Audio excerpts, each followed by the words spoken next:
কি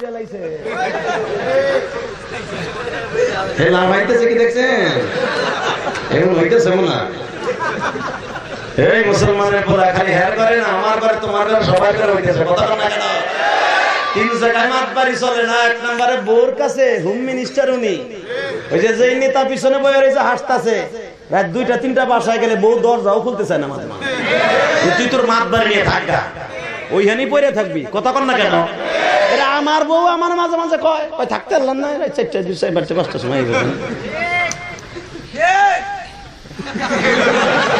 ঘটনা কি সবই দাম আর আক্রান্ত নাকি যা এটা আমি বলি নাই, বিশ্বনবী বলছে 3 জায়গায় মাতবাড়ি ধরে না, তার ভিতরে 1 নম্বর বোর কাছে। তবে আপনারা যারা গ্রামে আছেন বাবা, একটা শুভ সংবাদ দিয়ে যায়, কোরআন হাতে নিয়ে আপনাকে ঘরটা রেস্টের টুকরা টাউনে যাই দেখেন মগা হয়ে এক খাটে, মগি হয়ে আর এক খাটে। মগিও মোবাইল চিনকেম পাক্কা চিক চিক চিক সারা রাত কুতুম কুতুম করে, আর বই ওই যে মগাটা ওটাও কুতুম কুতুম করে। কথা বল না কেন? আর আমার এই যে চাচারা এখনো পর্যন্ত চাষির আধা ঘন্টা ঘুষায়, এরপরে পরে ওই যে চাচা ছিলেন যে ঠিক মানে হ্যাঁ আজকেও কিছু কইছে চাষি, এখনো পর্যন্ত আমার চাষি বাড়িতে বেরোয় না। আর তুমি আর আমি 3 মাস বিয়ে করতে বড় খালি কইছে লড়বি না মা কি কর চোপ তুই তোর মারে নিয়ে থাক আমি গেলাম। কথা বল না কেন? এটার নাম ডিজিটাল আর ওটার নাম অ্যানালগ। আলহামদুলিল্লাহ বলেন। বেহেশতের টুকরার মধ্যে আছেন আপনারা, জানেন না আপনারা কি অবস্থা। পরকীয়ার হার এমন ভাবে বেড়ে গেছে, স্বামীরে মাইরে ফেলানোর জন্য নাং ঠিক করছে 2 জন, বেড়ারে মাইরে তারপর ওই মহিলা জেলে খাটাছে।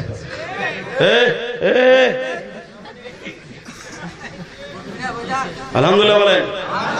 আর মাত্র 2 মিনিট কথা কব বেড়া, তাহলে ওজন ওঠে না আর যাতা দিয়ে দিস। ঠিক আছে আলহামদুলিল্লাহ বলেন। হে বাতি যেদিকে কি হে বাতি যেদিকে হে তুই এদিকে দেন বিয়াদব করে। বাংলাদেশে এমন বিয়াদব আছে না নাই? ইমামটা ডাক দেন ওর দিকে হেন। আপনি বলে আমার বাপের বকা দিবেন?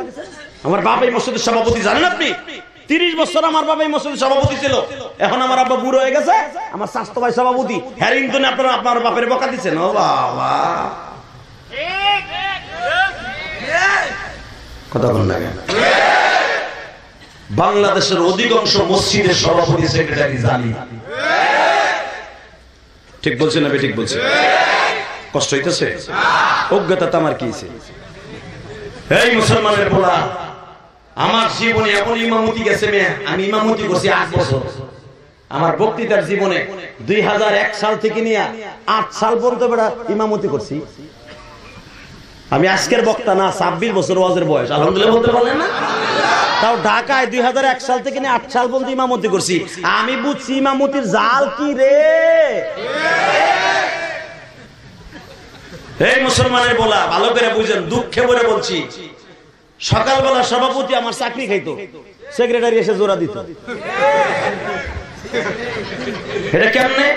সভাপতি কয়ে যেত আপনি ভোজের আজকে 2 মিনিট দেরি লোকে, যদি এর মধ্যে দেরি হয় আপনি বৌসল মিলে দেশে যান গোপালগঞ্জ। বিশ্বাস করেন তখন তার এইরকম আসছিলাম না। এখন যদি এরকম থাকতাম একটা ঘুষি মারতাম নাক মুখ জড়ে, বুড়ের জায়গায় ভাড়াই ফিরে যেতেন। তুই আলেমের উপর দিয়ে বড় বড় কথা কস বেটা, তুই ভাব জানোস একজন আলেম ঘুমায় থাকবে আর তুই সারা রাত দাঁড়াইতে নামাজ পড়বি, আলেমের সন্ন্যাসটা পুরো হবে না। আমি বলি না আমার নবী কইছে। আলহামদুলিল্লাহ বলতে পারলেন না? আলেম ঘুমাবে আর তুমি জাহে সারা রাত নফল নামাজ পড়বা, কোরআন শরীফ পড়বা, আলেমের ঘুমের শূন্যস্থান পুরো হইব। তুমি কি ভাবছো? এখনো এমন বুড়া এহেন আছে আলহামদুলিল্লাহ সূরা ঠিক মতো পড়তে পারে না, সাইড যে কালেমা কইতে পারে না। কথা বল না কেন? সে আলেমের ভুল ধরে। এরকম আল্লাহর ওলি আছে না? আছে, বহুত আছে। 1000 দানার তাসবিহ কিনছে হজ করে আইয়া, তাসবির 15টা পরে আল্লাহর নাম আর পুরা 85টা পরে ইমামের বদনাম। ইমাম সব কই গেল, মাগরিবের আযানের টাইম হয়ে গেল, বলে এত ফেরাই চলতেছে কিন্তু আর মিছিল 1000 দানা চলতেছে। ওই যে 85টা ইমামের বদনাম আর 15টা আল্লাহর নাম। কথা বল না কেন? এরকম আল্লাহর ওলি আছে না? এখানে নাই, ঢাকায় আছে। এই বুড়াগুলার তো কখনো কাম নাই, পোলারা কামাই করে পরেটা মাইরা দাইরা খাইয়া দাইয়া পোলারা বুড়ারে দেয় আর বুড়া খায় আর মসজিদের বারান্দায় বইয়া ইমাম রে পাল্টে কি আর তসবিহ কিন্তু চলতেছে। আল্লাহ কয় আর হাতটা 2 দিন পরে বাদ করে দিল। হঠাৎ করে একদিন সাবান পানি নিচে পড়ে বাথরুমে থেকে পড়া স্ট্রোক করে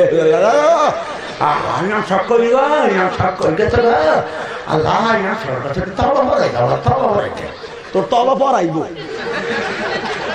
ইমাম যদিও তোর তবা পড়াইব আল্লাহ ওরে নে আল্লাহ নে ওরে নে ওর যন্ত্রণা আমি বাঁচলাম না 30 বছর ওর যন্ত্রণা খাইতেছে। খবরদার এই কোরআন হাতে নিয়ে বলছি, যদি কারো অ্যাকাউন্টে কোনো আলেম হক্কানি আলেমের বরদোয়া থাকে, এই কোরআন হাতে নিয়ে বলছি, আল্লাহর কোরআন ধরে বলছি, যদি কোনো আলেমের বরদোয়া কারো অ্যাকাউন্টে থাকে এখনো সময় আছে, যদি ওই আলেম বাইতে থাকে মাপ চেয়ে নিন।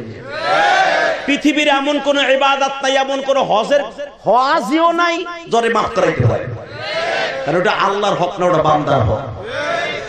আপনি কি মনে করলেন চান্দু চাচা একজন ইমামের বদনাম বললে আপনি ভূত করে হজ করলে জান্নাতে যাবেন না? এখন আপনি একটা প্রশ্ন করবেন আমার কাছে, জানি যে ইমাম ভুল করে, ও বাবা এটা জানি কয় ঠিক, তাহলে এই অভ্যাস তোমার ভিতরে আছে, গুড়া কি ভিতরে যাবে, তোমার জবাবটা নাও। ঠিক কইলা যে ঠিক পাও, কই অবিপদে বললা তুমি? এই বেটা আমি বলি নাই, তিরমিজি শরীফের হাদিস, নবী বলেন যদি কোনো আলেম ভুল করে, আলেমকে তুমি ভদ্রচিত ভাষায় বলবা, হুজুর মনে হয় একটু কেমন কেমন রং হয়ে গেছে, হুজুর আমরা তো আলেম মানুষ না, হুজুর আমাকে মাফ করে দেন, হুজুর ভদ্রচিত ভাষায় বলে আলেমকে শুধরাই দিবা, তাকে হিট করবা, ওই 100 গুণ 100 তারের ভোল্টেজের হিট খাইয়ে তুমি মারবা। এটা আমি বলি না, এই বিশ্ব নবী বলছে। তুমি আরেকজনের কাছে ইমামের বদনাম বলবা, তোমার 100 জন তোমার বদনাম বলবে। আল্লাহ আমাদের এই গজব থেকে হেফাজত করুন, আমিন। আরে ভাই না রে, প্যান্ডেল চুপ করছো কে? এখানে চাপাইতে কইলেই বুড়াটা উঠাইতে যাবো গা, জন কবে আহেন একটু সামনে, কবিবার ফাঁক পাইছি রে। আলহামদুলিল্লাহ। এই যে দুলা ভাইরা ওই নিব খারাই রয়েছে, গলার মধ্যে তাবিজ বাঁধছে, ভলান্টিয়ারও খারাই দিছে। ও কি বলবেন বইব না, কারণ ওর প্যান এমন সিস্টেমের ওপরে বহার সিস্টেম নাই, বইতে গেলে পেরাত করে বেরিয়ে দেবো, চাই না কেন। তবে বইয়া পড়ছে, আল্লাহ জান্নাত নসিব করো, ওদের বাবা মাকে মাফ করে দিও, আল্লাহ এদেরকে তুমি অলি বানাই দিও। চাচা এবার দেখে যে ঠিক হয়েছে, প্যান্ডেল ভরছে কিনা, এবার অবজার্ভ করতেছে, তাই না? আমার বাজান একটু চেয়ারটা দেন। আসলে এই সমস্ত মুরব্বীরা বসে থাকে আমার কষ্ট লাগে, এই জন্য বিশ্বাস করেন নিয়ম হলো 9টায় ওয়াজ শুরু করা, 10টায় শেষ করা না। আপনার সাথে শক্ত আছে, আল্লাহ কবুল করেন। আমি আমার বাজানের গিরায় ব্যথা আমি জানি বাবা, আমার আব্বা ওই রকম, রাগ করেন না বাবা। আমার আব্বার এই গিরার বাটি পাল্টাইতে কইছিল হুজুর, বলবো একটু বলি। এই যুবক, এই বাপের সন্তান যারা আমার কাছে শুনে নে মাসলাটা, আমার আব্বার গিরার দুটোটা বাপ, এই যে গিরের বাটি আছে না, এটার ভিতরে কতগুলো আডা আছে, আডা ক্যালসিয়াম কয়, ওই আডা হুগে গেলে আর বুড়ায় রুকু সিজদা দিতে পারবে না। এই হাতের মধ্যে ক্যালসিয়াম আছে, প্রত্যেকটা জোড়ার মধ্যে ক্যালসিয়াম আছে, যে ক্যালসিয়ামের দ্বারা তুমি আর একজনকে ঘুষাও। ভাত মাখাইয়া খাও এই ক্যালসিয়ামের জোরে, খালি ক্যালসিয়ামটা আমার আল্লাহ হুগাই দিবে, তখন আর ভাত মাখিয়ে খাওয়ান লাগবে না, কাটা চামচ হয়ে যাবে, খালি হুগাই যাবে, আর কাটা চামচ, এখন আর হাত নাই। কথা কর না কেন? আমি কই নাই, আল্লাহ কয় এ বান্দা খালি একটা হাত আমি তোর একটা রক বন্ধ করে দিব, প্যারালাইজড হয়ে যাবে। কিসের বাহাদুরি দেখাস তুই? ফুডার করে ফুডা, তোর কি আছে বল? সবই তো আমি আল্লাহর দেয়া। কথা কর না কেন? পৃথিবীর কোন ডাক্তার যদি একটা প্যারালাইজড রোগীকে 100% ভালো করে দিতে পারতো, ওই হসপিটালে জায়গা নিত না। ভাই আমার আল্লাহর দেয়া একটা যন্ত্র যদি নষ্ট হয়েছে, পৃথিবীর এমন কোন ডাক্তার নাই ও যন্ত্রটা চালু করতে পারে, ঠিক না? যার যদি কারো কিডনি নষ্ট হয়ে যায়, এই কিডনির ডায়ালিসিস করে আপনি 6 মাস 3 মাস 1 বছর বাঁচতে পারবেন, কিন্তু বাবা কিডনি ট্রান্সফার করে আপনি এই কিডনির মতো 10 বছর বাঁচতে পারবেন না। আমার আল্লাহ এমন একজন কারিগর, উনি বলেন সবকিছু ভালো থাকতে আমি আল্লাহরে ডাকিস, প্যারালাইজড হওয়ার পরে আমার দায়িত্ব করে কোনো লাভ নাই। যখন সব ভালো থাকে তখন রূপ সিদ্ধটা ঠিক মতো দে, আমি তোর জান্নাতে দেওয়ার দায়িত্ব নিলাম। ভালো যখন ছিল তত আকাম কুকাম যা আছে সব করছ, মানুষেরটা মাইরা দূরে খাইয়া দলের নেতা হয়ে ও বাবা আমি আওয়ামী লীগের সেরাউল্লাহ খেতার বলা জুলুম কারে কইছে রে বাপ কথা বল না কেন? আমি গোপালগঞ্জের বলে লিখি এর পক্ষে কথা কম। আমার নবী যদি তার বাপ দাদার পক্ষে কথা বলতো ইসলামে পর্যন্ত আসতো না। নবী যদি বলতো আমার চাচারে তোমার জান্নাত দিতে হবে, আমার নবীর নবুয়তি কাটা যাইত। জানেন আপনি আমার আল্লাহর মাইন্ডের উপরে হাত দেওয়া যাবে, আল্লাহ বলতে পারে না। আমার দিকে তাকান, এই জমিনের মালিক কে? আমার নবী জানতেন আমার চাচা চাচতো চাচা আবু জেহেল জালিম, ওর পক্ষে আমার সালিম ছাপাই গাওয়া যাবে না। যারা এই জমিনে জুলুম করবেন সে জুলুমের শিকার হয়ে পড়তে হবে। এটা আমার কথা না আল্লাহর কথা। কষ্ট হইতেছে? আর মাত্র 3 মিনিট কথা বলুন। হ্যাঁ হ্যাঁ হ্যাঁ বুড়া ঠেলা রে বুড়া এই দলের শরীর থেকে লাভ হয়। আমি ভাবছিলাম হে গেছে গে জাগা যেভাবে লাভ দিল তো না, তাহলে বোঝা গেল এরা ইসলাম প্রিয়, এরা মা প্রিয়, এরা বাবা প্রিয়, এরা নবী প্রিয়, আলেম প্রিয়। এই সমস্ত মানুষের কাছে আলেমের বদনাম বলে ওর সুলে ফেলে। ইনশাআল্লাহ বলেন, মারহাবা বলেন, এবার বলেন।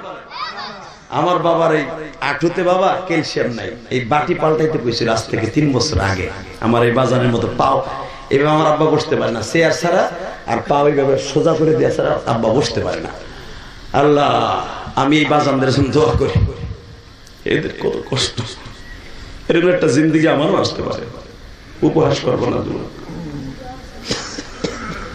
তোমার আব্বারে ডাক্তার বললো, ডাক্তার জামিল সাহেব বলেন জাদি ভাই আমি তো আপনাকে অনেক ভালোবাসি, আপনার ওয়াজ শুনি, আপনার আব্বার বাটি 2টা পাল্টাই দিলে ভালো হয়।